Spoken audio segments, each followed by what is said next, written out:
is the most dangerous football player of all time? Stanley Life Matthews.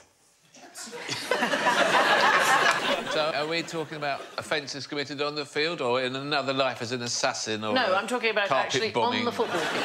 Does it have something to do with the very early origins of football? It does. Yes. In the 16th century, if somebody died accidentally during a football game, all of the players were put on trial for manslaughter, and in theory, the person who was responsible for the accident was liable to be hanged. Now, the courts were reluctant to do this, so the coroner would return a verdict of murder, but the name of the culprit was always John at Stile.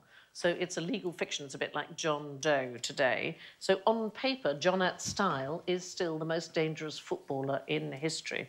There's a wonderful professor in Oxford called Stephen Gunn, and he studies... I like people to study very specific things. He studies accidental death in 16th century England. And we have established, through his work, that football was unbelievably dangerous. It caused more deaths than sword fighting in the 16th century. There were at least 7 deaths in England. I have to say, beaten only by 56 people who died in archery accidents.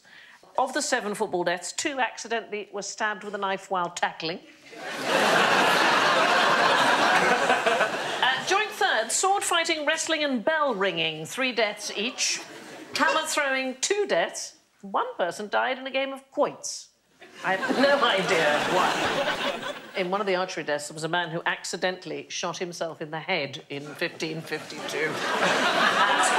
It's quite tricky. He was called Henry Pert from Welbeck. Got the bow the wrong way round. Well, he drew the bow to full extent, and the idea was to aim it straight up into the air. And the arrow lodged into the bow, and so he leant over to have a look.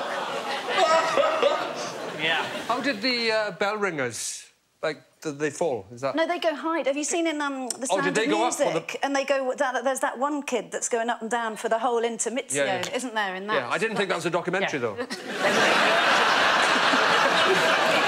Did the bells fall on them, or did they go up and then fall? So they went back up and then they fell? See, I was right.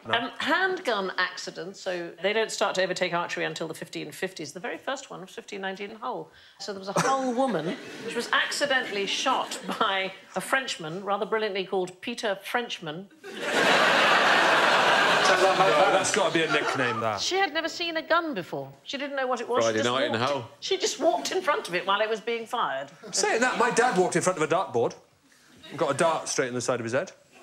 Did he not know what a dartboard was? I mean, she had an excuse. She'd never seen a gun before. Yeah, no, he was shit-faced. Thank you for watching. Do remember to subscribe to the QI channel and click here to watch more videos.